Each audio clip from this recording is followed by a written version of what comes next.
everyone, my name is Laiken, and today I'm going to be teaching y'all a lesson about topography and how it impacts the forest within North Carolina. So straight off the bat, I need 3 volunteers to tell me what topography means. Yes, Brilliant. It's like the slope of the land. Okay, I need 2 more volunteers. Yes, Isaac. I think it's how the earth looks, like the hills. Okay, let me get 1 more person.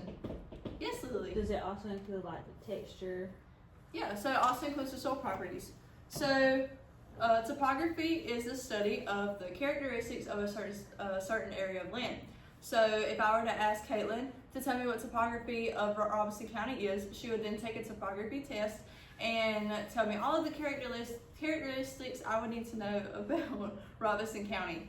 Okay, so within topography, soil properties are very important because how many of y'all have competed in land judging?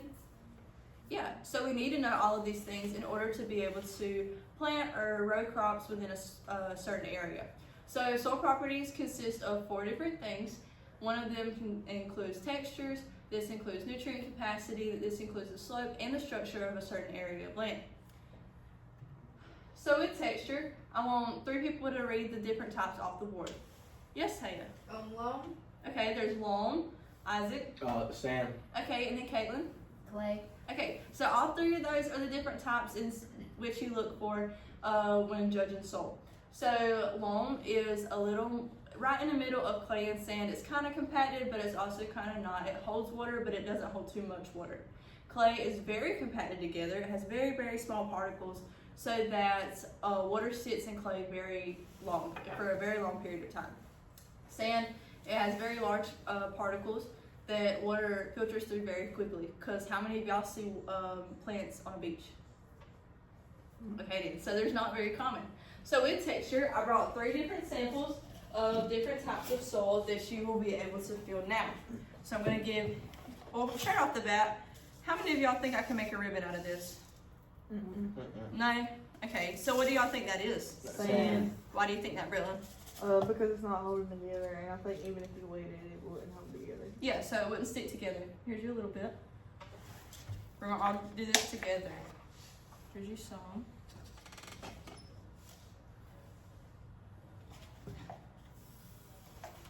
Okay, there's your some. Okay, so all together, I'm going to teach you how to make a ribbon. So a ribbon, you wet it a little bit, but I had already kind of wet these.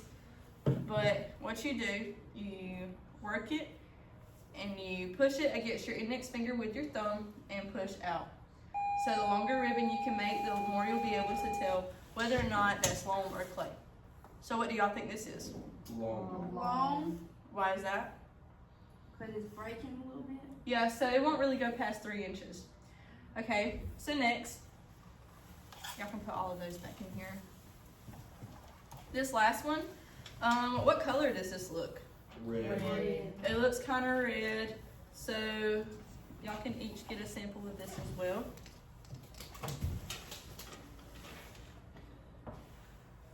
And y'all can split with somebody around you if you need to. But this one, try our ribbons on this. What do our ribbons look like? Very long. It's harder to make ribbons. Yeah, and this has, believe it or not, been wet earlier, but It's very sticky. it is very sticky. So what do we think this is? Clay. Yeah, so why do we think this is clay? Because It's thicker. It makes long ribbons. It does make long ribbons. It's harder. it's kind of dull looking. Yeah, so if this was laying flat, do you think it would hold water? No. Oh yeah. Yes. So water would go through it though, right? No, it would No. have hold dull. Yeah. So that's why you often see like clay pottery or things made out of clay, because it can hold things and water does not seep through it. Yes, Lily? What kind of soil is found here in Robeson County? That's a good question. So here in Robeson County, you mostly see loamy, but when you get towards the Fairmont area, you see a little more sand because it is kind of closer to a coastal area. That was a really good question. Does anybody else have a question about textures? Can any plants grow in clay? Yeah, so actually beans grow very well in clay. That's because beans put nitrogen back into the soil for other plants that will be grown there in the future. But some things can grow very well, but some things cannot, such as blueberries, because blueberries can't have that much water at one time. Anybody else want to feel a type of soil? Okay. Did anybody have any other questions about textures? Okay, so after textures, another thing that's very important is your nutrient capacity. So this is important because when you're looking at a specific area of land, it needs to have all the nutrients that are needed to be able to farm a specific type of crop. Here in Robinson County, we clearly have a lot of nutrients within our soil because we are able to grow a variety of things. But now towards the mountains, they do have a variety of nutrients, but there's some things that they simply just cannot grow. Okay, so the reason that they can't grow some things is because in the mountains it's very sloping. So how many of y'all have been to the mountains? Okay, does it look very flat in the mountains at all? It is bumpy because in the mountains it's just very sloping, and because of that they mainly only have pastures and they have a lot of tree farms, which is why you get your live Christmas trees from the mountains. But here in Robinson County and here in Lumberton, it's very flat land, I would say. That's why we are able to grow a variety of row crops such as tobacco, corn. We are also still able to have trees, but we mainly grow a lot of our cash crops here because we're able to distribute it amongst North Carolina. Last but not least is structure. So how many of y'all have seen this model before? Okay, yes, it's very popular to see. Isaac, tell me what the O layer is. It's the organic layer. Yeah, so what do we think is consistent in the O horizon? Like Dead leaves, animals, sticks. dead things. Yeah, so there's a variety of different decomposers. There's also still some dead plants and other just leaves, sticks, anything that we can leave as humans. There's a lot of trash on the organic layer as well. Okay, so Caitlin, tell me what the A horizon consists of. Topsoil. Okay, yeah. Lily, what about the B horizon? It's the subsoil. Brittlin, what about the C horizon? Parent rock. Okay, then Taya, what's the R horizon consist of? The bedrock. Okay, so once you get to the bedrock, you're not going much lower than that. Okay, so this is also very important because when you are taking a core sample, for example, you needed to see the structure to be able to see how thick the topsoil is, how thick the subsoil is, and what exactly you'll be able to grow there. Because deep-rooted plants will not grow as well in if the topsoil and subsoil isn't thick enough. Okay, so now we have an activity. On the board you can kind of see a core sample that has been taken before. So now you're each going to pretend that you are a soil scientist or a geologist, and we're going to be taking a core sample of our own. Okay, so I'm going to give each of you a napkin to put a cupcake on.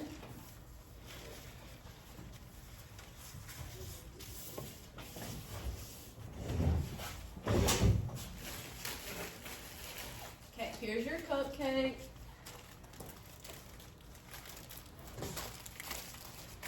And I'm going to give you a plastic spoon and a straw.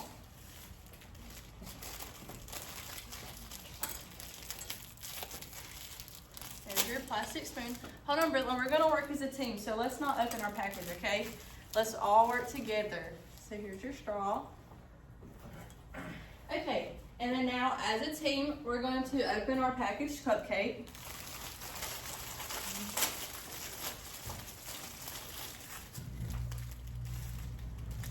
You can just put it on the napkin. Okay, so with the cupcake, what do we think this is? Cupcake. Like soil. Yeah, so we're gonna pretend that this is our hypothetical ground. Okay, the icing on top, what is that? Like, what would that act as? O layer. Organic. Organic layer. Okay, so yeah, let's pretend that the icing has leaves and sticks and all kinds of stuff in that. So with your plastic spoon, you're going to now scrape the O horizon off because by scraping it off, that removes all of the things that could get caught into your core sample. So let's scoop that off.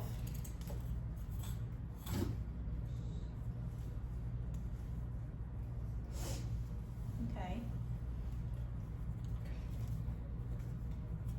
Some O horizons might be more difficult than others.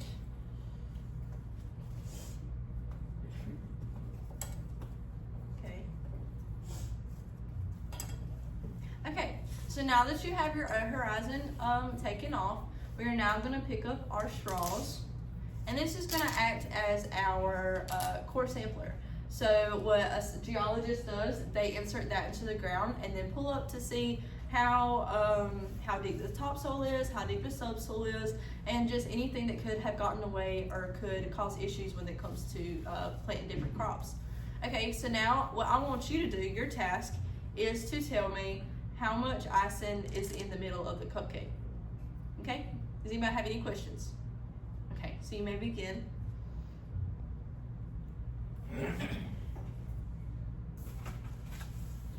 Okay, so hold on, Brilliant, we're gonna work as a team.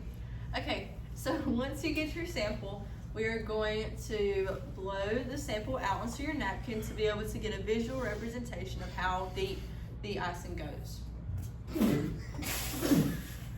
I know you're trying to blow very hard, but if it does not come out, it's okay. You can just squeeze some of the excess out. Okay, so Isaac looks like he has a little more cake than icing. Ted, you have a little more icing than cake. Britland, you have a lot of cake in yours. Lily, you have a lot of icing in yours. And then Caitlin, it looks like you have a lot of cake in yours. Okay, so Caitlin's, for example, and Britland's, I would be able to plant something without anything in the way. Okay, so now that you've finished your sample, I want you all to just not touch your cupcake, just push it in front of you and take a break. Once I get done with the lesson, you will be able to eat this. Okay, so now you're probably wondering why this is important. So why do you think core samples are important for a scientist or a soil scientist? Yes, Isaac. So if you don't gotta wonder what the roots are growing in when you plant anything there. Yeah, so you'll be able to get a better idea of what exactly type of soil you'll be planting in. Does anybody else have an answer to that? Okay, so why this is important is because when it comes to planting different trees, you need to know all of the different types of soil in which you are planting in. Not just trees specifically, but this is very important for trees because trees are very deep-rooted types of plants. Okay, so when it comes to being able to plant crops, especially here in Robinson County, do you think we could just plant things wherever? No. No, it's because of the core samples in which to help us better understand what exactly we're planting in to be able to plant these crops, especially our trees. Trees are clearly very important to have, especially Christmas tree farms toward western North Carolina. So it's very important to be able to take these core samples. So now that you're all licensed geologists, do y'all have any questions about the lesson today? Yes, Lily? What kind of jobs are found, or what kind of jobs could you apply for if I wanted to test the soil? That's a great question. So different jobs in which you could go to school for to be able to do soil samples is a soil scientist, which is something that we work very close with. As y'all all said, y'all have done land judging before. There's also geologists that test more so for different sediment areas, not necessarily your crops, but there's a soil scientist, an agronomist also works very closely with plants, and by planting things they have to be able to do soil samples. And yeah, those are pretty much some of the main careers in which you can pursue if you are interested in working in soil. Okay, does anybody have any other questions? Okay, so you may now eat your cupcake, and that's all I have for you. Thank you, Miss Laiken, for teaching us today. You're so welcome.